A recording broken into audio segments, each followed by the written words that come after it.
ವಿಕಾಸಶೀಲ ಇನ್ಸಾನ್ ಪಾರ್ಟಿಯ ರಾಜ್ಯಾಧ್ಯಕ್ಷರು ಮತ್ತೆ ವಿಕಾಸಶೀಲ ಇನ್ಸಾನ್ ಪಾರ್ಟಿಯ ರಾಷ್ಟ್ರೀಯ ಉಪಾಧ್ಯಕ್ಷರಾಗಿದ್ದಾರೆ. ಅದೇ ರೀತಿ ಇನ್ನೋರ್ವರು ಅರುಣ್ ಭಾಯ್ ಅವರು ರಾಜ್ಯ ವಿಕಾಸಶೀಲ ಇನ್ಸಾನ್ ಪಾರ್ಟಿಯ ಸಂಚಾಲಕರು. ಅದೇ ರೀತಿ ನನ್ನ ಬಲಭಾಗದಲ್ಲಿ ಅಚಿಂತ್ ಅವರು ಕರ್ನಾಟಕ ವಿಕಾಸಶೀಲ ಇನ್ಸಾನ್ ಪಾರ್ಟಿಯ ಸಹ ಸಂಚಾಲಕರಾಗಿ ಕೆಲಸ ಮಾಡ್ತಾ ಇದ್ದಾರೆ. ನನ್ನ ಹೆಸರು ಪ್ರಶಾಂತ್, ರಾಜ್ಯ ಪ್ರಧಾನ ಕಾರ್ಯದರ್ಶಿಗಳು ವಿಕಾಸಶೀಲ ಇನ್ಸಾನ್ ಪಾರ್ಟಿ. ಆತ್ಮೀಯ ಮಿತ್ರರೇ, ಇವತ್ತಿನ ವಿಷಯ ಉತ್ತರ ಪ್ರದೇಶದಲ್ಲಿ ಕಮಲೇಶ್ ಬಿಂದ್ ಅಂತಕ್ಕಂಥ ಒಬ್ಬ ಮನುಷ್ಯ ಎನ್ಕೌಂಟರ್ ಆಗಿರ್ತಕ್ಕಂಥ ವಿಚಾರ. ಆತ ಯಾರು, ಯಾವ ಕಾರಣಕ್ಕಾಗಿ ಎನ್ಕೌಂಟರ್ ಆದ, ಅದಕ್ಕೆ ಮೂಲ ಕಾರಣ ಏನು, ಅದಕ್ಕೆ ಸಂಬಂಧಪಟ್ಟಂತೆ ಇತರ ವಿಚಾರಗಳನ್ನ ತಮ್ಮೊಂದಿಗೆ ಹಂಚಿಕೊಳ್ಳೋದ್ರ ಜೊತೆಯಲ್ಲಿ ಈ ಎನ್ಕೌಂಟರ್ ಅನ್ನ ನಾವು ಖಂಡಿಸೋದಕ್ಕೋಸ್ಕರ ನಾವು ಇವತ್ತು ಈ ಪತ್ರಿಕಾಗೋಷ್ಠಿ ಕರೆದಿದ್ದೀವಿ. ಮೊದಲನೇದಾಗಿ ಕಮಲೇಶ್ ಬಿಂದ್ ಅಂತಕ್ಕಂಥವನು ನಿಶಾ ಸಮುದಾಯಕ್ಕೆ ಸೇರಿದಂತಹ ಒಬ್ಬ ಮನುಷ್ಯ.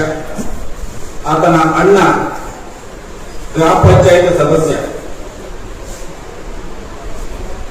ಕಮಲೇಶ್ ಬಿಂದ್ ಅಂತಕ್ಕಂಥವರು ಆ ಪಂಚಾಯತ್ ಸದಸ್ಯನ ಸಹೋದರ. ಆತ ವಿಕಾಸಶೀಲ ಇನ್ಸಾನ್ ಪಾರ್ಟಿಗೆ ಸೇರ್ಪಡೆಯಾಗಿ ಆ ಪಕ್ಷದ ಕಾರ್ಯಕರ್ತನಾಗಿ ಕೆಲಸ ಮಾಡ್ತಾ ಇರ್ತಕ್ಕಂಥದ್ದು ಮೂಲ ಉದ್ದೇಶದಲ್ಲಿ ನಾವು ಗಮನಿಸಬಹುದು. ಈ ವಿಚಾರಕ್ಕೆ ಸಂಬಂಧಪಟ್ಟಂತೆ ಹೇಳೋದಾದ್ರೆ ಇನ್ನೊಂದು ವಿಚಾರ, ಇಲ್ಲಿ ವಿನೀತ್ ರಾಯ್ ಅಂತಕ್ಕಂಥವನು ಒಬ್ಬ ಮನುಷ್ಯ ಕಟ್ಟರ್ ಗ್ಯಾಂಗ್ ಅಂತ ಒಂದು ರೌಡಿ ಗ್ಯಾಂಗ್ ನಿಂದ ಹತ್ಯೆ ಆಗಿರುತ್ತದೆ. ಆ ಹತ್ಯೆಗೆ ಸಂಬಂಧಪಟ್ಟಂತೆ ಅಲ್ಲಿನ ಸ್ಥಳೀಯ ಪೊಲೀಸರು ವಿಚಾರಣೆ ಮಾಡಿದಾಗ ಈ ಕಮಲೇಶ್ ಬಿಂದ್ ಅಂತಕ್ಕಂಥವನು ಅನುಮಾನಾಸ್ಪದವಾಗಿ ಅವ್ರ ಕಣ್ಣಿಗೆ ಕಾಣಿಸ್ತಾನೆ. ಆ ರೀತಿ ಪೊಲೀಸರ ತನಿಖೆಯಲ್ಲಿ ಅವರಿಗೆ ಗಮನಕ್ಕೆ ಬಂದಂತ ವಿಚಾರಗಳನ್ನ ಪರಿಶೀಲನೆ ಮಾಡತಕ್ಕಂಥ ಅಧಿಕಾರ ಖಂಡಿತವಾಗಿಯೂ ಅವರಿಗೆ ಇದೆ. ಅವರು ಆ ರೀತಿ ಅನುಮಾನ ಬಂದಾಗ ಆ ವ್ಯಕ್ತಿಯನ್ನ, ಏನು ಕಮಲೇಶ್ ಬಿಂದ್ ಅಂತ ನಾನು ಹೇಳ್ತಾ ಇದ್ದೀನಿ, ಆ ವ್ಯಕ್ತಿನ ದಸ್ತಗಿರಿ ಮಾಡೋದಕ್ಕಾಗ್ಲಿ, ವಿಚಾರಣೆ ಮಾಡೋದಕ್ಕಾಗ್ಲಿ, ಆತನ ವಿರುದ್ಧ ಯಾವ ಕೃತ್ಯದಲ್ಲಿ ಆತ ಭಾಗಿಯಾಗಿದ್ದಾನೋ ಆ ಕೃತ್ಯಕ್ಕೆ ಸಂಬಂಧಪಟ್ಟಂತೆ ಪ್ರಕರಣವನ್ನು ದಾಖಲಿಸೋದಾಗ್ಲಿ, ಅವನ ವಿರುದ್ಧ ಎಲ್ಲ ತನಿಖೆಗಳನ್ನ ಮಾಡೋದಕ್ಕೆ ಅಲ್ಲಿಯ ಸ್ಥಳೀಯ ಪೊಲೀಸರಿಗೆ ಸಂಪೂರ್ಣವಾದ ಅಧಿಕಾರ ಇದೆ. ಇಲ್ಲಿ ಏನಾಗಿದೆ ಅಂತಂದ್ರೆ, ಆತ ಆ ಕೃತ್ಯದಲ್ಲಿ ಭಾಗಿಯಾಗಿದ್ದಾನೆ ಅನ್ನೋದು ಒಂದು ಕಾರಣ ಆದರೆ, ಆತನ ದಸ್ತಗಿರಿ ಮಾಡಿದ ಮೇಲೆ ಆತನನ್ನ ವಿಚಾರಣೆ ಮಾಡಲಿಕ್ಕೆ ಅವಕಾಶ ಇದ್ರೂ ಕೂಡ ತಾವು ಕೆಲವೇ ಒಂದೆರಡು ದಿನಗಳಲ್ಲಿ ಆತನ ಎನ್ಕೌಂಟರ್ ಮಾಡ್ತೀವಿ. ಆ ಎನ್ಕೌಂಟರ್ ಮಾಡೋದಕ್ಕೆ ಎಷ್ಟು ಮಟ್ಟಿಗೆ ನಿಮಗೆ ಸಕಾರಣ ಇತ್ತು, ಯಾವ ಕಾರಣಕ್ಕಾಗಿ ನೀವು ಆ ಹತ್ಯೆಗೆ ಸಂಬಂಧಪಟ್ಟಂತೆ ವಿಚಾರಣೆ ಮಾಡೋದಾಗಿ ಎನ್ಕೌಂಟರ್ ಮಾಡುವಂತ ಒಂದು ನಿರ್ಧಾರ, ಅದರ ಅವಶ್ಯಕತೆ ಅಲ್ಲಿಯ ಸ್ಥಳೀಯ ಪೊಲೀಸರಿಗೆ ಏನಿತ್ತು ಅಂತಕ್ಕಂಥದ್ದು ಇದುವರೆಗೆ ಸ್ಪಷ್ಟೀಕರಣ ನಮಗೆ ಗೊತ್ತಾಗಿಲ್ಲ. ಈ ಒಂದು ವಿಚಾರವಾಗಿ ಹೇಳೋದಾದ್ರೆ, ಇವತ್ತು ಪ್ರಜಾಪ್ರಭುತ್ವದ ಕಗ್ಗೊಲೆ ಆಗಿದೆ ಉತ್ತರ ಪ್ರದೇಶದಲ್ಲಿ. ಆ ಒಂದು ಕಮಲೇಶ್ ಬಿಂದ್ ಅನ್ನೋರ್ನ ನೋಡ್ಲಿಕ್ಕೆ ನಮ್ಮ ರಾಷ್ಟ್ರೀಯ ನಾಯಕರು ಅವ್ರ ಮನೆ ಹೋಗ್ಬೇಕಾದ್ರೆ ನಿನ್ನೆ ಅವ್ರನ್ನ ರಸ್ತೆ ಮಧ್ಯದಲ್ಲೇ ಅರೆಸ್ಟ್ ಮಾಡಿದ್ದಾರೆ ಪೊಲೀಸರು. SP ಬಂದು ದಸ್ತಗಿರಿ ಮಾಡಿದ್ದಾರೆ. ದಸ್ತಗಿರಿ ಮಾಡಿ ಅವ್ರನ್ನ ಆ ಊರಿಂದ ಹೊರಗಡೆ ಕರ್ಕೊಂಡು ಹೋಗಿ ರಿಲೀಸ್ ಮಾಡಿದ್ದಾರೆ. ಯಾಕೆ? ನ್ಯಾಯ ಇದ್ರೆ, ಎನ್ಕೌಂಟರ್ ಮಾಡಿರೋದು ನೀವು ಕರೆಕ್ಟೇ ಇದ್ರೆ, ನೀವು ಯಾಕೆ ಈ ರೀತಿ ನಮ್ಮ ನಾಯಕರ ಅವರು ಫ್ಯಾಮಿಲಿ ನೋಡೋಕ್ಕಾಗ್ಲಿ, ಅವ್ರ ಬಾಡಿ ನೋಡೋಕ್ಕಾಗ್ಲಿ ಬಿಟ್ಟಿಲ್ಲ? ಮೋದಿ ಅವರೇ, ಆದಿತ್ಯನಾಥ್ ಅವರೇ, ಇವತ್ತು ನಾವು ನಿಮ್ಗೆ ನೇರ ಒಂದು ಕ್ವಶನ್ ಕೇಳ್ತಾ ಇದ್ದೀವಿ. ಮುಂದಿನ ದಿನಗಳಲ್ಲಿ ನಾವು ಈ ದೇಶದಲ್ಲಿ ಏನು ನಿಶಾ, ಗೋಲಿ, ಕಬ್ಬಲಿಗ ಏನು 39 ಸಿನಾಪ್ಸಿಸ್ ನಾವು ಕರಿತೀವಿ, ಮುಂದಿನ ದಿನಗಳಲ್ಲಿ ನಾವು 23 ಕೋಟಿ ವೋಟರ್ಸ್ ಇದೀವಿ ಈ ರಾಜ್ಯದಲ್ಲಿ, ಈ ದೇಶದಲ್ಲಿ. ಈ ದೇಶದಲ್ಲಿ ನಾವು 23 ಕೋಟಿ ವೋಟರ್ಸ್ ಇದೀವಿ. ನಿಮಗೆಲ್ಲ ನಾವು ಬುದ್ಧಿ ಕಲಿಸೋ ಕಾಲ ಬಂದಿದೆ. ನೀವೇನ್ ಅನ್ಕೊಂಡಿದ್ದೀರಾ? ಅವ್ರನ್ನ ನೀವು ಅರೆಸ್ಟ್ ಮಾಡಿದ್ರಿ, ಅರೆಸ್ಟ್ ಮಾಡಾದ್ಮೇಲೆ ವಿಚಾರಣೆ ಮಾಡಿ ಕೋರ್ಟ್ ಕಳಿಸಿ, ಕೋರ್ಟ್ ಅಲ್ಲಿ ಅವ್ರು ತಪ್ಪಿದ್ರು ಅಂತ ಹೇಳಿದಾಗ ನೇಣಗ ನಾವು ಹೋಗ್ತೀವಿ. ನಿಮ್ಗೆ ಯಾಕೆ ಎನ್ಕೌಂಟರ್ ಮಾಡೋಂತ ಶೋಕಿ ಬಂದಿದೆ ಅಲ್ಲಿ ಉತ್ತರ ಪ್ರದೇಶದಲ್ಲಿ? ಯಾರೇ ಸಿಕ್ಕಿ ಎನ್ಕೌಂಟರ್ ಮಾಡೋದು ಅಂತ ಶೋಕಿ ನಿಮ್ಗೆ ಯಾಕೆ? ಎಷ್ಟು ಜನ ಬಿಜೆಪಿಯಲ್ಲಿ ಇರುವಂತ ರೌಡಿಗಳು ನೀವು ಎನ್ಕೌಂಟರ್ ಮಾಡಿದ್ದೀರಿ? ಯಾವುದೇ ಒಬ್ಬ ಸಾಮಾನ್ಯ ಪ್ರಜೆ ಬಿಜೆಪಿ ವಿರುದ್ಧ ಏನಾದ್ರೂ ಮಾತಾಡಿದ್ರೆ ಅವನ್ನ ಯಾವುದೊಂದು ರೌಡಿ ಪಟ್ಟ ಕಟ್ಟಿ ಎನ್ಕೌಂಟರ್ ಮಾಡೋದು. ನೀವು ಈ ರೀತಿ ಮಾಡಿದ್ದು ಸರಿನಾ? ಇವತ್ತು ನೀವು ಉತ್ತರ ಪ್ರದೇಶದಲ್ಲಿ ನಮ್ಮ ರಾಷ್ಟ್ರೀಯ ನಾಯಕರಾದ ಮುಖೇಶ್ ಸೈನಿ ಅವ್ರನ್ನ ತಡೆದಿರ್ಬೋದು, ಆದ್ರೆ ಈ ದೇಶದಲ್ಲಿ 23 ಕೋಟಿ ಜನ ಇದ್ದೀವಿ. ನಾವೆಲ್ಲರೂ ಒಬ್ಬೊಬ್ರು ಮುಖೇಶ್ ಸೈನಿ ಆದ್ರೆ ನೀವು ನಮ್ಮನ್ನ ತಡೆಯಕ್ಕಾಗಲ್ಲ. ಏನ್ ಅನ್ಕೊಂಡಿದ್ದೀರಿ ನೀವು? ಅಲ್ಲಿನ ಸರ್ಕಾರದಲ್ಲಿ ಸಂಜಯ್ ನಿಷಾದ್ ಅನ್ನೋ ಮಂತ್ರಿ ಇದ್ದಾರೆ, ನಮ್ಮವರು. ಅವ್ರು ಏನ್ ಮಾಡ್ತಾ ಇದ್ದಾರೆ? ಅವ್ರು ಇದೇ ತಿಂಗಳ 1ನೇ ತಾರೀಕು ಒಂದು ಪ್ರೆಸ್ ಮೀಟ್ ಮಾಡಿದ್ರಲ್ಲಿ, ಈ ಸರ್ಕಾರದಲ್ಲಿ ನಮ್ಗೆ ಭದ್ರತೆ ಇಲ್ಲ, ನಮ್ಮ ಹೆಣ್ಮಕ್ಳ ಮೇಲೆ, ನಮ್ಮ ತಮ್ಮಂದ್ರ ಮೇಲೆ ಎಲ್ಲ ಗಲಾಟೆಗಳು, ಅತ್ಯಾಚಾರಗಳು ನಡೀತಾ ಇದೆ ಅಂತೇಳಿ. ಹಾಗಾದ್ರೆ ಅಂತ ಸರ್ಕಾರ ಅಂತ ಒಂದು ಸೀಟ್ಗೆ ಯಾಕೆ ಅಂಟ್ಕೊಂಡು ಕೂತಿದ್ದೀರಿ? ರಾಜೀನಾಮೆ ಕೊಟ್ಟು ಹೊರಗಡೆ ಬನ್ನಿ. ಸಂಜಯ್ ನಿಷಾದ್ ಸಾಬ್, ನೀವು ರಾಜೀನಾಮೆ ಕೊಟ್ಟು ಹೊರಗಡೆ ಬನ್ನಿ. ಬಿಜೆಪಿಗೆ ಯಾಕೆ ಅಂಟ್ಕೊಂಡು ಕೂತಿದ್ದೀರಿ ಅಲ್ಲಿ? ನಾಳೆ ಎಲೆಕ್ಷನ್ ಅಲ್ಲಿ ನಿಮ್ಮ ರಿಯಲ್ ಬಣ್ಣ ಗೊತ್ತಾಗುತ್ತೆ. ನೀವು ನಿಷಾದ್ ಸಮಾಜಕ್ಕೆ ಒಳ್ಳೇದು ಮಾಡಕ್ಕಲ್ಲಿ ಇದ್ದೀರೋ, ಇಲ್ಲ ಅಂದ್ರೆ ಪ್ರಧಾನಿ ಮೋದಿ ಜೊತೆ ಕುರ್ಕುರೆ ತಿನ್ಕೊಂಡು ರೋಡಲ್ಲಿ ಓಡಾಡ್ತಾ ಇದ್ದೀರಾ. ಅವರು ಡೆಲ್ಲಿನಲ್ಲಿ ಹೋಗಿ ಕುರ್ಕುರೆ ತಿನ್ಕೊಂಡು ಕೂತಿದ್ದಾರೆ. ಇಲ್ಲಿ ಇವರು ನಮ್ಮ ಜನ ಅಲ್ಲಿ ನಡಿ ರೋಡಲ್ಲಿ ಎಣಗ್ಲಾಗಿ ಬೀಳ್ತಾ ಇದ್ದಾರೆ. ನಾವು ಸಂಜಯ್ ನಿಷಾದ್ ಅವ್ರಿಗೆ ಹೇಳೋದಿಷ್ಟೇ, ಇವಾಗ ಅವರು ಬಿದ್ದಿರೋ ಗುಂಡು ನಾಳೆ ನಿಮ್ಮ ಮಕ್ಕಳಿಗೋ ನಿಮ್ಮನವ್ರಿಗೋ ಬೀಳ್ಬೋದು. ಇದೇ ಗೂಂಡಾ ರಾಜ್ಯ ತಿಳ್ಕೊಂಡು ಹೋದ್ರೆ ದಯವಿಟ್ಟು ಅದನ್ನ ನೀವು ನಮ್ಮ ಸಮಾಜದವರಾದ್ರೆ, ನಮ್ಮ ಸಮಾಜದ ಓಟ್ ತಗೊಂಡು ಗೆದ್ದಿದ್ದೀರಿ, ನೀವು ಅದನ್ನ ಖಂಡಿಸ್ಬೇಕಾಯ್ತು, ರಾಜೀನಾಮೆ ಕೊಟ್ಟು ಹೊರಗಡೆ ಬರಬೇಕಾಯ್ತು. ಆದ್ರೆ ನೀವೇನ್ ಮಾಡ್ತಾ ಇದ್ದೀರಿ? ಮೋದಿ ಅವರ ಬೂಟ್ ತೆಗೆದುಕೊಂಡಿದ್ದೀರಿ, ಅಲ್ಲಿ ಆದಿತ್ಯನಾಥ್ ಅವ್ರ ಬೂಟ್ ತೆಗೆದುಕೊಂಡಿದ್ದೀರಿ. ನೀವು ಬರೀ ಅಲ್ಲಿರೋ ಒಬ್ಬರಿಗೆ ನಾಯಕರಲ್ಲ, ಇಡೀ ದೇಶದ ನಾಯಕರಾಗುವಂತರು. ಇವತ್ತು ನೀವು ಅವರು ಬಿಜೆಪಿ ಅವರ ಬೂಟ್ ತೆಗೆದುಕೊಂಡು ಅಲ್ಲಿ ಬಿದ್ದಿರೋ ಬಂದು ಆಗಿನ ಒಂದು ಹತ್ಯೆ ಅದನ್ನ ಬಂದು ಹೊರಗಡೆ ಖಂಡಿಸ್ರಿ. ಈ ಒಂದು ನೇರ ಕ್ವಶನ್ ನಾವು ಮೋದಿಜಿಗೂ ಕೇಳ್ತಾ ಇದ್ದೀವಿ, ಆದಿತ್ಯನಾಥ್ ಅವ್ರಿಗೂ ಕೇಳ್ತಾ ಇದ್ದೀವಿ. ಇಲ್ಲಿ ಕರ್ನಾಟಕದಲ್ಲಿ ನೀವು ಬಂದ ಅವತ್ತು ನರೇಂದ್ರ ಮೋದಿ आपका कोली समाज का याद रखेगा, कुछ करेगा ಅಂತ ಹೇಳಿ ಮಲ್ಲಿಕಾರ್ಜುನ್ ಖರ್ಗೆ ಸೋಲಿಸ್ರಿ, ನಾನು ನಿಮ್ಗೆಲ್ಲ ಎಸ್ಟಿ ಮಾಡ್ತೀನಿ ಅಂತೆಲ್ಲ ಸುಳ್ಳು ಭರವಸೆ ಕೊಟ್ಟೋದು.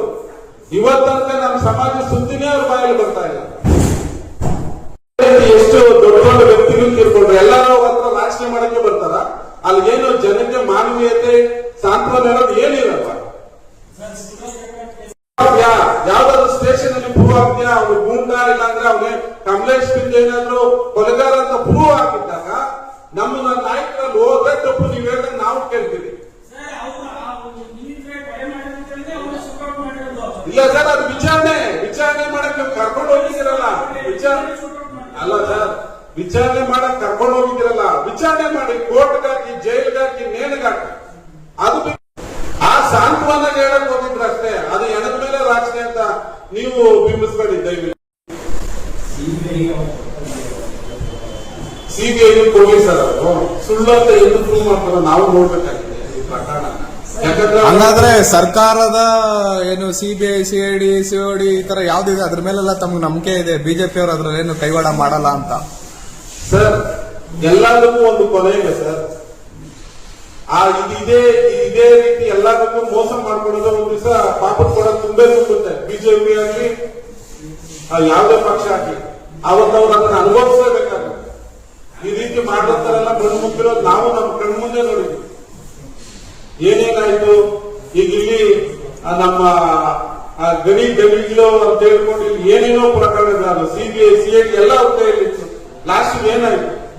ನಿಮ್ಮಂತವ್ರು ಯಾರೊಬ್ರು ಅಂತ ಪ್ರಕರಣಗಳನ್ನ ಹೊರಗಡೆ ತಂದ್ರಿ, ಎಲ್ಲ ಜೈಲಿಗೆ ಹೋಗಿ. ಬಿಜೆಪಿ ಅವ್ರಿಗೆಲ್ಲ ಇದೇ ಕಥೆನೆ. ಪ್ರಚಾರವನ್ನ ಮತ್ತು ವ್ಯಾಪ್ತಿಯನ್ನ ಪಡಿತಾ ಇದೆ.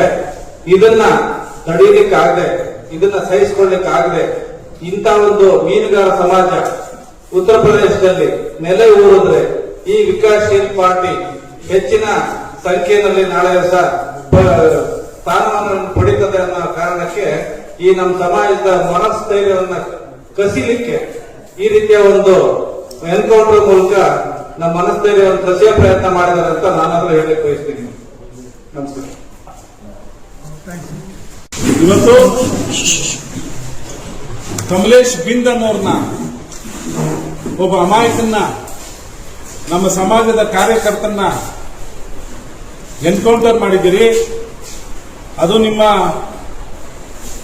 ಸುಭದ್ರಿನಲ್ಲಿ ಇಟ್ಕೊಂಡು 2 ದಿವಸ ಅವ್ರನ್ನ ದಸ್ತಗಿರಿ ಮಾಡಿ ಇವತ್ತೇನು ಎನ್ಕೌಂಟರ್ ಮಾಡಿದ್ದೀರಿ, ಇದು ಸರಿಯಲ್ಲ. ಈ ಒಂದು ವಿಚಾರವಾಗಿ ನಮ್ಮ ರಾಷ್ಟ್ರೀಯ ನಾಯಕರು ಮುಖೇಶ್ ಸೈನಿ ಅವರು ಆ ಒಂದು ಫ್ಯಾಮಿಲಿಗೆ ಸಾಂತ್ವನ ಹೇಳಲಿಕ್ಕೆ ಏನಲ್ಲಿಗೆ ಅವ್ರ ಮನೆಗೆ ಭೇಟಿ ನೀಡೋ ಸಂದರ್ಭದಲ್ಲಿ ಅಲ್ಲಿನ SP ಮುಖಾಂತರವಾಗಿ ಪೊಲೀಸ್ನವ್ರು ಬಂದು ಅವ್ರನ್ನ ಅರೆಸ್ಟ್ ಮಾಡಿ 5-6 ಗಂಟೆಗಳ ಕಾಲ ಅವ್ರನ್ನ ಒಂದು ಕೊಠಡಿನಲ್ಲಿ ಇಟ್ಕೊಂಡು, ಮತ್ತೆ ನೀವು ಸಾಯಂಕಾಲ ತಗೊಂಡೋಗಿ 100 ಕಿಲೋಮೀಟರ್ ದೂರದಲ್ಲಿ ಬಿಟ್ಟು ಬಂದಿದ್ದೀರಿ. ಇದ್ರ ಹುನ್ನಾರ ಏನು? ಇದನ್ನ ನಾವು ದೇಶಾದ್ಯಂತ ಖಂಡಿಸ್ತೀವಿ. ನಾವು ಇಲ್ಲಿ 23 ಕೋಟಿ ಜನ ಇದ್ದೀವಿ. ಮೋದಿಜಿ 23 ಕೋಟಿ ಜನ ನಾವು ನಿಮ್ಮ ವಿರುದ್ಧ ತಿರುಗಿ ಬಿದ್ರೆ ಏನಾಗುತ್ತೆ ಅಂತ ನಿಮ್ಗೂ ಅರ್ಥ ಆಗುತ್ತೆ ಮುಂದಿನ ದಿನಗಳಲ್ಲಿ. ಸುಮಾರು ನಮ್ಮ ಸಮಾಜದ ಧ್ವನಿನ ಅಣಗಿಸಲಿಕ್ಕೆ ನೀವು ಸುಮಾರು ಕಾರ್ಯತಂತ್ರಗಳನ್ನ ನೀವು ರೂಪಿಸಿ ಅದರಲ್ಲಿ ಯಶಸ್ಸಾಗಿದ್ದೀರಿ ಅನ್ಕೊಂಡಿದ್ದೀರಿ. ಇದೆಲ್ಲ ನಿಮಗೆ ಒಂದೊಂದೇ ಪಾಠ. ಈಗ ನಾವು ಬಿಹಾರಲ್ಲಿ 4 ಸೀಟ್ ಗೆದ್ದೀವಿ VIP ಇಂದ. 4 ಜನನ ನೀವು ಪರ್ಚೇಸ್ ಮಾಡಿದ್ರಿ. ಎಲ್ಲ ರಾಜ್ಯದಲ್ಲೂ ಯಾವುದೇ ಒಂದು ಸರ್ಕಾರ ನೀವು ಹಿಡಿಬೇಕು ಅಂತ ಹೇಳಿದ್ರೆ ಯಾರನ್ನೇ ಆಗಲಿ ನೀವು ಪರ್ಚೇಸ್ ಮಾಡ್ತೀರಿ. ಮತ್ತೆ ನಿಮ್ಮ ವಿರುದ್ಧ ಯಾರಾದ್ರೂ ಮಾತಾಡಿದ್ರೆ ಎನ್ಕೌಂಟರ್ ಮಾಡ್ತೀರಿ. ಇದನ್ನ ದೇಶಾದ್ಯಂತ ನಾವು ಖಂಡಿಸ್ತಾ ಇದ್ದೀವಿ. ಮುಂದಿನ ದಿನಮಾನಗಳಲ್ಲಿ ನೀವು ಈ ಒಂದು ವಿಚಾರವಾಗಿ ಕ್ಷಮೆ ಕೇಳಬೇಕು. ನಮ್ಮ ಮುಖೇಶ್ ಸೈನಿ ಅವರು, ನಮ್ಮ ರಾಷ್ಟ್ರೀಯ ಅಧ್ಯಕ್ಷರು, ನೀವು ಅರೆಸ್ಟ್ ಮಾಡಿದ್ದಕ್ಕೆ ಕ್ಷಮೆ ಕೇಳಬೇಕು. ಈ ಒಂದು ವಿಚಾರವನ್ನ ಉನ್ನತ ಮಟ್ಟದ ತನಿಖೆಗೆ ನೀವು ಒಪ್ಪಿಸಬೇಕು. ಮತ್ತು ಈ ರಾಜ್ಯದಲ್ಲಿ ಯಾವ ಒಂದು UP ರಾಜ್ಯದಲ್ಲಿ ಮುಂದಿನ ಡಿಸೆಂಬರ್ ಅಲ್ಲಿ ಎಲೆಕ್ಷನ್ ಬರ್ತಾ ಇದೆ, ಅಲ್ಲಿ ನೀವೇನೀಗ ಮಹಾನಾಯಕ ಅಂತೇಳಿ ಸಂಜಯ್ ನಿಷಾದ್ನ ನೀವು ಇಟ್ಕೊಂಡು ಮುಂದೆ ಹೋಗ್ತಾ ಇದ್ದೀರಿ. ನಿಮ್ಗೆಲ್ಲ ತಕ್ಕ ಉತ್ತರ ನಮ್ಮ ಸಮಾಜ ನಿಮಗೆ ಕೊಡುತ್ತೆ VIP ಪಾರ್ಟಿ ಮುಖಾಂತರ. ಸಂಜಯ್ ನಿಷಾದ್ ಜಿ, ನೀವಲ್ಲಿ ಆ ಮಂತ್ರಿಗಿರಿಗೆ ಏನ್ ಅಂದ್ಕೊಂಡಿದ್ದೀರಿ? ನೀವು ಹೊರಗಡೆ ಬನ್ನಿ. ಇವತ್ತು ಸಮಾಜದ ಅಮಾಯಕರ ಮರಣ ಹೋಮ ನಡೀತಾ ಇದೆ. ನೀವು ಹೊರಗಡೆ ಬಂದು ಇದನ್ನೆಲ್ಲ ಖಂಡಿಸಬೇಕು. ಇಲ್ಲ ಅಂದ್ರೆ ಸಂಜಯ್ ನಿಷಾದ್ ಜಿನು ನೆಕ್ಸ್ಟ್ ಸೋಲ್ತಾರೆ. ಅಲ್ಲಿ ನಾವು ಬಿಜೆಪಿನ ಸೋಲಿಸಿ ಮನೆಗೆ ಕಳಿಸ್ತೀವಿ. ನಮ್ಮ ತಾಕತ್ತು ಬರೀ ಉತ್ತರ ಪ್ರದೇಶ್, ಬಿಹಾರ್, ಮಧ್ಯಪ್ರದೇಶ್, ಮಹಾರಾಷ್ಟ್ರ, ಕರ್ನಾಟಕ, ತಮಿಳುನಾಡು, ತೆಲಂಗಾಣ, ಆಂಧ್ರ ಪ್ರದೇಶ್, ಕೇರಳ, ಎಲ್ಲೆಲ್ಲಿ ನೀರಿದೆಯೋ ಅಲ್ಲೆಲ್ಲ ನಾವು ಬೆಸ್ತ ಸಮುದಾಯ ಇದ್ದೀವಿ. ಅವ್ರಿಗೆಲ್ಲರಿಗೂ ನಮ್ಮ ಮುಖೇಶ್ ಸೈನಿ ಅವರು ರಾಜಕೀಯವಾಗಿ, ಶೈಕ್ಷಣಿಕವಾಗಿ, ಸಾಮಾಜಿಕವಾಗಿ ಅವ್ರಿಗೆ ಅಧಿಕಾರ ಸಿಗ್ಲಿ. ಅಧಿಕಾರ ಸಿಕ್ಕಾಗ ಆರ್ಥಿಕವಾಗಿ ಎಲ್ಲ ಅವ್ರು ಮುಂದೆ ಬರ್ತಾರೆ. ನಮ್ಮ ಸಮಾಜ ಒಳ್ಳೇದಾಗ್ಲಿ ಅಂತೇಳಿ ಈ VIP ಪಾರ್ಟಿನ ನಾವು ಸ್ಥಾಪನೆ ಮಾಡಿದೀವಿ. ಆದ್ರೆ ಇವತ್ತು ಅವ್ರನ್ನೇ ನೀವು ಅರೆಸ್ಟ್ ಮಾಡಿದ್ದೀರಾ. ಮುಂದಿನ ದಿನಗಳಲ್ಲಿ ಈ ರೀತಿ ತಪ್ಪೇನಾದ್ರೂ ಆದ್ರೆ ಈ VIP ಪಕ್ಷದಿಂದ ಇಡೀ ದೇಶಾದ್ಯಂತ ಜಂತರ್ ಮಂತರಲ್ಲೂ ಬಂದು ದೆಹಲಿನಲ್ಲಿ ನಾವು ಹೋರಾಟ ಮಾಡಬೇಕಾಗ್ತದೆ. ಈ ದೇಶಾದ್ಯಂತ ನಾವೆಲ್ಲ ಎದ್ದು ನಿಂತ್ರೆ ಈ ಸರ್ಕಾರ ಬೀಳೋದ್ರಲ್ಲ ಅನುಮಾನ ಇಲ್ಲ. ಹಾಗಾಗಿ ದಯವಿಟ್ಟು ನೀವು ಈ ಒಂದು ವಿಚಾರವಾಗಿ ಕ್ಷಮೆ ಕೇಳಬೇಕು, ಉನ್ನತ ತನಿಖೆಗೆ ಆದೇಶ ಮಾಡಬೇಕು ಅಂತೇಳಿ ನಮ್ಮ ಆಗ್ರಹಿಸ್ತಾ ಇದ್ದೀವಿ.